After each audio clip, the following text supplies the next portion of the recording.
The shameful treatment of people whose lives have been wrecked because of government oversight, indifference, or simply because bureaucracy has gone wrong, and therefore the compensation which is due to these people, but withheld because of a desultory, lingering disdain for the process. So the paperwork is completed, but the actual reality is still not realized.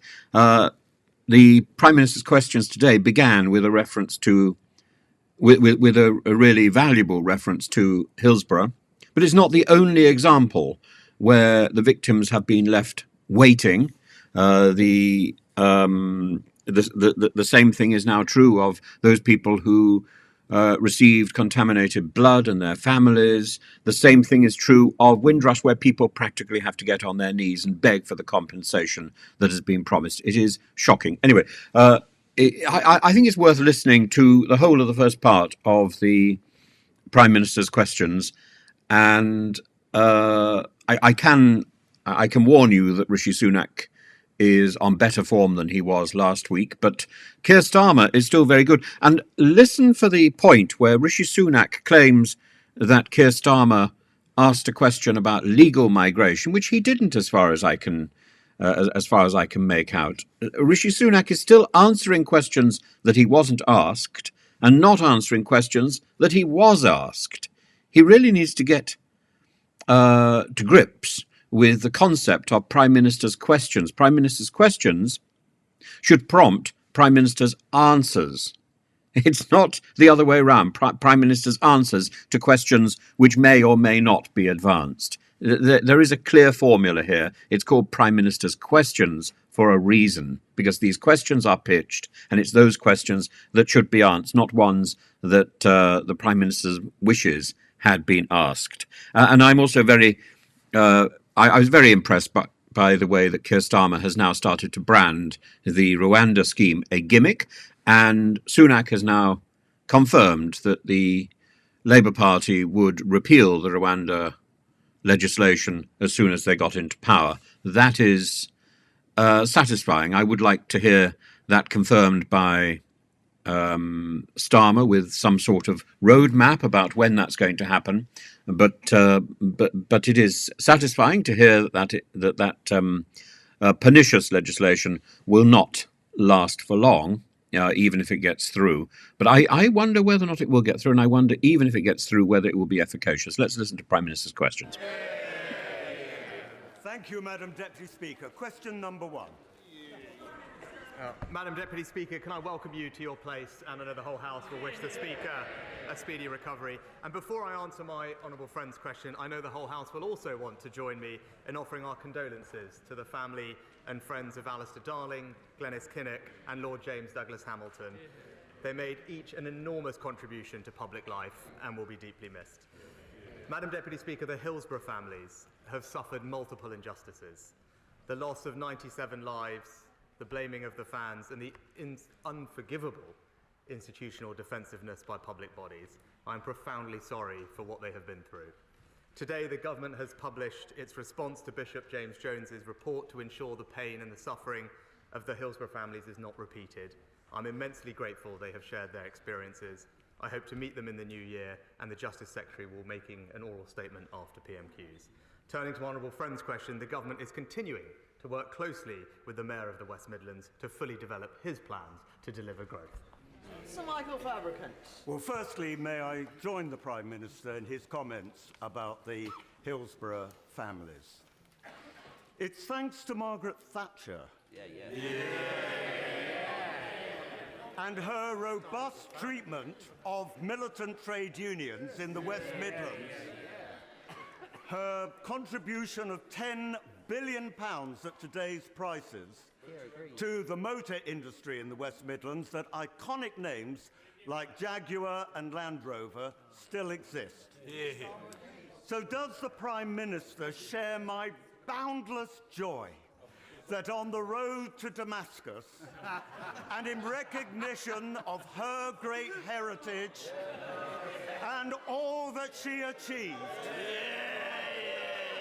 another fanboy has joined her great belief, the Leader of the Opposition. Prime Minister. Well,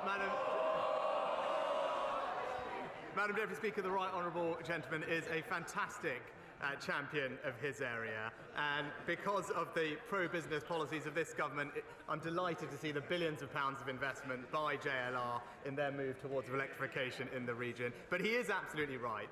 I am always happy to welcome new Thatcherites from all sides of this House. But it does say something about the Leader of the Opposition that the main female strong leader that he could praise is Margaret Thatcher and not his own fantastic deputy. Since question 1 was a closed question, we now go to question 2, Sarah Champion. Thank you, Madam Deputy Speaker. Question number 2.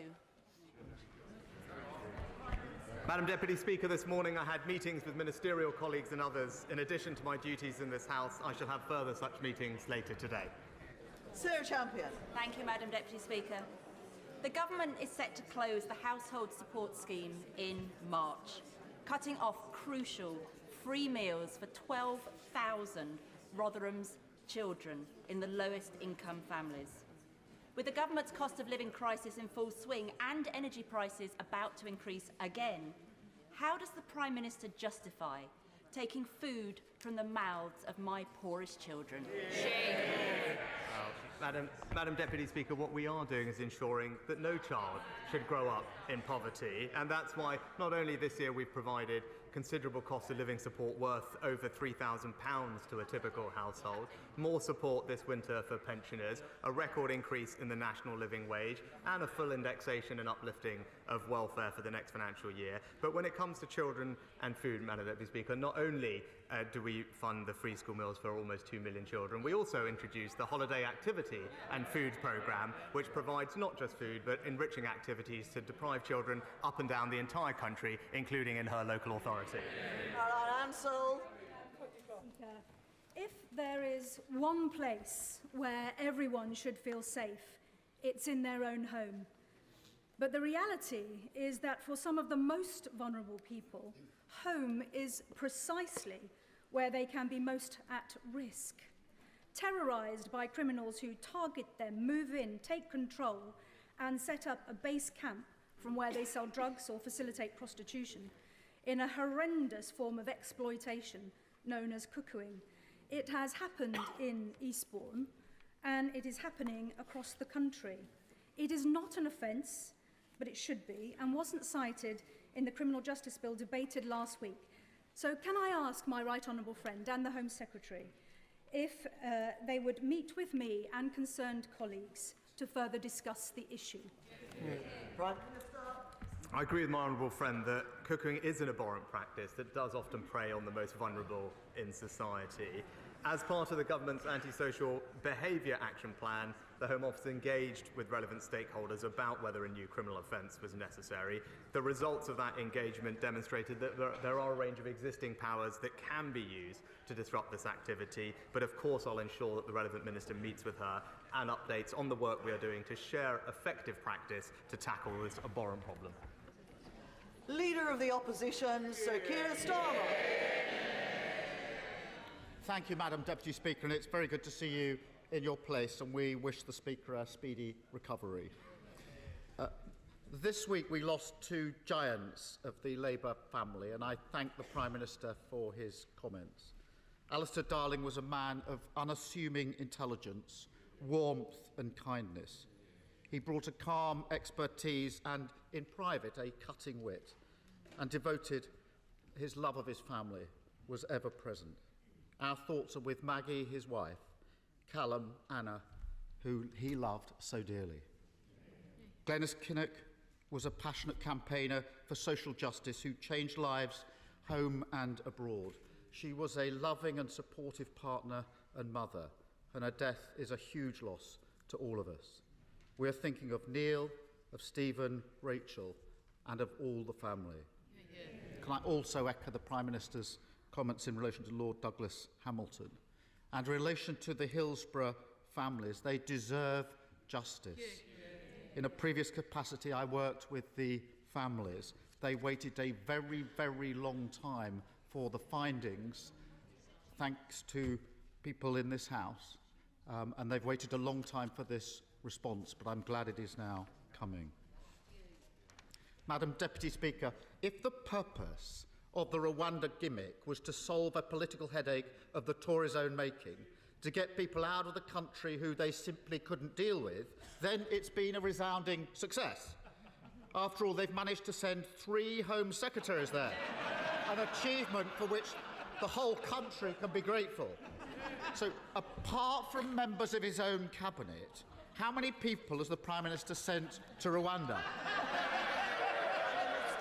Well, Madam Deputy Speaker, as I've been clear before, we will do everything it takes. Mr. Speaker, we will do everything it takes to get this scheme working so that we can indeed stop the boats. And that's why this week we have signed a new legally binding treaty with Rwanda, which together with new legislation will address all the concerns that have been raised, because everyone should be in no doubt about our absolute commitment to stop the boats and get flights off. Because, Madam Deputy Speaker, and this is the crucial point that the Honourable Gentleman doesn't understand, deterrence is critical. Even the National Crime Agency have said that you need an effective removals and deterrence agreement if you truly want to break the cycle of tragedy that we see. But what we heard this morning from his own ministers was that they would scrap the scheme even when it is operational and working. As again, once again, Mr. Speaker, once again, instead of being on the side of the British people, he finds himself on the side of the people smugglers. Madam Deputy Speaker, when they first announced this gimmick, they claimed Rwanda would settle tens of thousands of people. Then the Deputy former Prime Minister quickly whittled it down to mere hundreds. Then the Court of Appeal in June made clear there's housing for just 100. The current number of people sent there remains stubbornly consistent, 0. At the same time, Madam Deputy, Article 19 of the treaty says the parties shall make arrangements for the United Kingdom to resettle a portion of Rwanda's most vulnerable refugees in the United Kingdom. So how many refugees from Rwanda will be coming here to the UK under the treaty? Mr. Speaker, what? Madam Deputy Speaker, sorry. Order! Prime Minister. It addresses all the concerns of the Supreme Court. But it's a point of pride, Madam Deputy Speaker, that we are a compassionate country that does welcome people from around the world. But let me just get the Honourable Gentleman up to speed on what we are doing. Reduce the number of illegal arrivals from Albania by 90%. Increase the number of illegal working raids by 50%. Because of all the action, we've taken the number of small boat arrivals down by a third, Madam Deputy Speaker. But what is the Honourable Gentleman's plan? Because it comes down to he just simply doesn't have a plan to address this problem. But no, I'm probably being unfair because he does have a plan. It's to cook up a deal with the EU that would see us accept 100,000 illegal migrants. Migration's trebled on his watch, and all he can do is make up numbers about the Labour Party. It's really pitiful. I'm not actually sure the Prime Minister can have read this thing. Article 4 says the scheme is capped at Rwanda's capacity. That's 100. Article 5 says Rwanda can turn them away if they want. Article 19 says we actually have to take refugees from Rwanda. How much did this fantastic deal cost us? Prime Minister. Madam Deputy Speaker, as the Home Secretary was crystal clear about, there is no incremental money. There is no incremental money that has been provided. This about is ensuring that the concerns of the Supreme Court have all been addressed in a legally binding treaty that will allow us to operationalise the scheme. But I'm glad he raised the topic of legal migration, which I agree is absolutely far too high, Madam Deputy Speaker. That's why this week we've outlined a plan bigger than any other government before to reduce the levels of legal migration by £300. It's an incredibly comprehensive plan. So if he cares so much about it, the simple question for him is, does he support the plan? Madam Deputy Speaker, He clearly hasn't read it. And Annex A says, on top of the 140 million he's already showered on Rwanda, when we send people there under this treaty, we have to pay for their accommodation and their upkeep for 5 years. And that's not all. This morning, a government minister admitted that anyone we send to Rwanda who commits a crime can be returned to us. I'm beginning to see why the Home Secretary said the Rwanda scheme is something to do with bats, I think, wasn't it? What does he first think attracted Mr. Kagame to hundreds of millions of pounds for nothing in return? Listen, I've slightly lost the thread of the question, Madam Deputy Speaker, but the simple point is, there's a simple question here. If you believe in stopping the boats, as we on this side of the House do, you need to have an effective deterrence and returns agreement. It's as simple as that. The honourable gentleman is not interested in stopping the boats, which is why he's not interested in the Rwanda plan. In fact, Madam Deputy Speaker, we know that they don't want to tackle this issue, because even when this government was trying to deport foreign national offenders out of this country, they opposed it. Multiple members of his shadow front bench all signed a letter to me to that effect. But I don't need to tell him that, because he signed it too.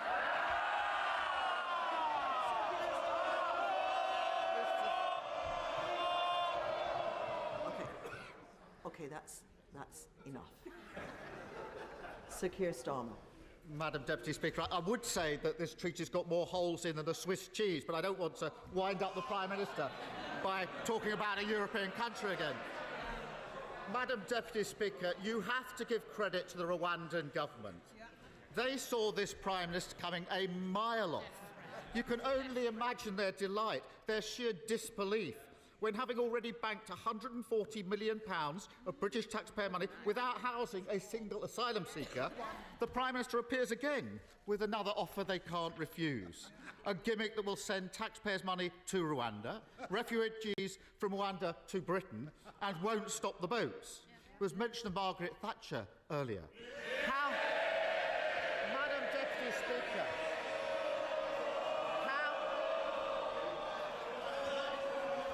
There's understandable excitement about the mention of the name.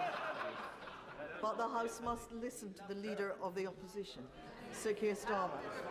Party go from up yours to laws to take our money, Kagame.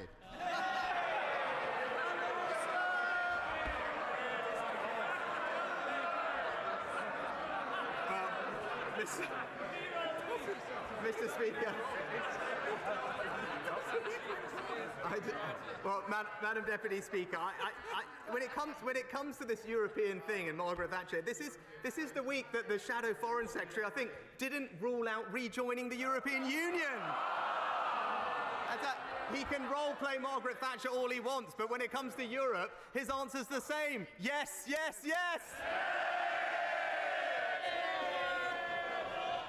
Madam Deputy Speaker, forget the private jet. He's obviously on a private planet of his own. But as Daily Mail readers learned this week that the Prime Minister has begun to feel sorry for himself. He's even been heard comparing his plight to his beloved Southampton Football Club. I do think that's a bit harsh, because Saints have been on an 11-game unbeaten run, while, as the song has it, the Prime Minister gets battered everywhere he goes. But if you want the perfect example of how badly the Tories have broken the asylum system, last week the Home Office admitted that 17,000 people in the asylum system... Order, come on. Sir Keir Starmer. Thank you.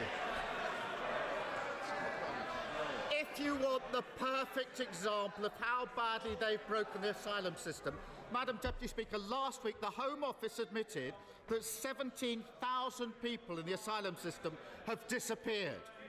Their exact words, it's hard to believe this, we don't think we know where all these people are. Now, you might lose your car keys, you might lose your headphones, you might lose your marbles. How do you lose 17,000 people?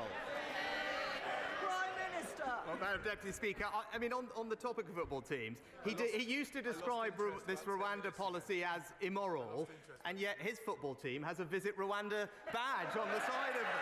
But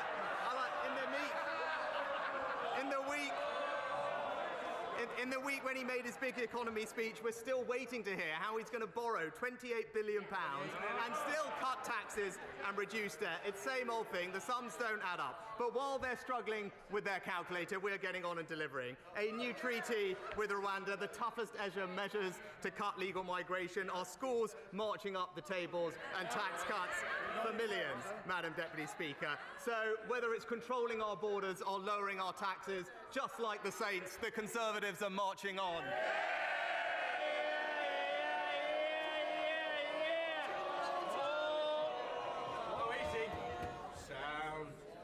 Thank you, Madam Speaker. Madam Speaker, I'm getting fed up with sitting in traffic jams in my constituency caused by contractors digging up roads, involving lane closures and temporary traffic lights, often invoking utility company emergency powers that turn out not to be emergencies, and often with no sign of anybody doing any work, particularly over weekends. So I set up a campaign to name and shame these inconsiderate contractors. But it turns out that when they cause all this chaos, when they breach the rules of their permit, the maximum penalty is an £80 fixed penalty notice. So will the Prime Minister back my campaign and support better enforcement and realistic levels of fine? Well, my honourable friend makes an excellent point, and that's why we've set aside £8 billion as a result of our plans on HS2, Madam Deputy Speaker, which is enough to resurface over 5,000 miles of road to improve journeys, a cornerstone of our plan. But also, we are introducing a range of measures, as the Honourable Gentleman says, to reduce congestion from roadworks. Contained in the plan for drivers is a scheme for greater fines and penalties to ensure that works do finish on time, and I'll make sure that we look at his suggestion, and I wholeheartedly back his campaign. Leader of the Scottish Nationalists, Stephen Flynn. Thank you, Madam Deputy Speaker. Is the Prime Minister worried that he is projected to be the first Conservative Party leader to lose a general election to a fellow Thatcherite?